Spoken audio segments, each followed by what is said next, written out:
का, क्योंकि शैतान जो है हमारी इच्छाओं को नियंत्रित करता है और अपनी इच्छाओं की पूर्ति हमसे करवाता है। इसीलिए मनुष्यों में बुराई व्याप्त है, क्योंकि शैतान की मंशा हमेशा बुराई करने की है।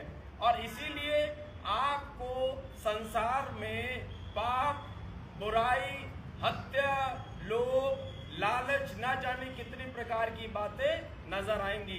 पर बाइबल ये बताती है कि जो व्यक्ति परमेश्वर को, उसकी योजना को, उसकी इच्छा को, उसकी मर्जी को जानता है, वो स्वतंत्र और आजाद है, वो शैतान का गुलाम नहीं। जो लोग अपनी इच्छाओं की पूर्ति के लिए दूसरे व्यक्तियों का शोषण करते हैं, जब हम गुलाम थे तो क्या था, हम दूसरों की इच्छा की पूर्ति के लिए हमारा इस्तेमाल किया जा रहा था।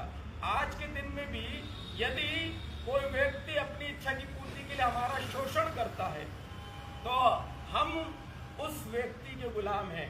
शैतान अपनी इच्छा की पूर्ति के लिए जब हमारा शोषण करता है तो हम उसके गुलाम हैं। और बाइबल बताती है कि हमें जो है परमेश्वर को जानना है, जिससे हम स्वतंत्र हो जाएं। और जब हम स्वतंत्र हो जाएंगे तो अजीज हो, मैं आपको एक चीज बताना चाहता हूँ, हमारी जिम्मेदारी बढ़ जाती है।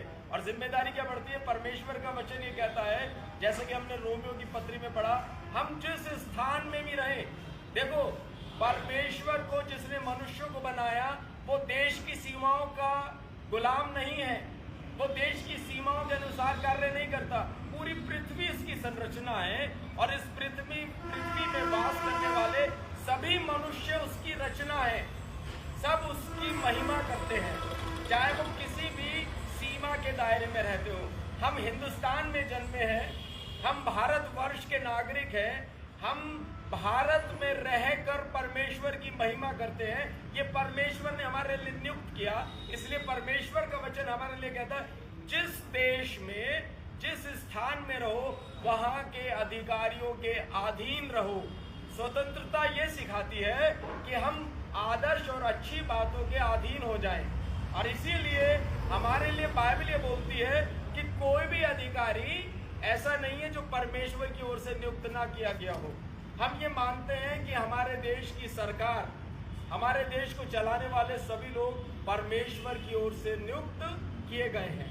इसीलिए उनका आदर मान करना, उनके साथ रहना, उनके साथ चलना और कानून का सम्मान करना बाइबल हमें सिखाती है। बाइबल बताती है कोई भी अधिकारी जिससे आप डरना चाहिए, आपको क्यों डरना चाहिए? उसको तलवार यूं ही नहीं दी गई, उसको तलवार इसलिए दी गई है कि वो बुराई को समाप्त करे। इसीलिए जो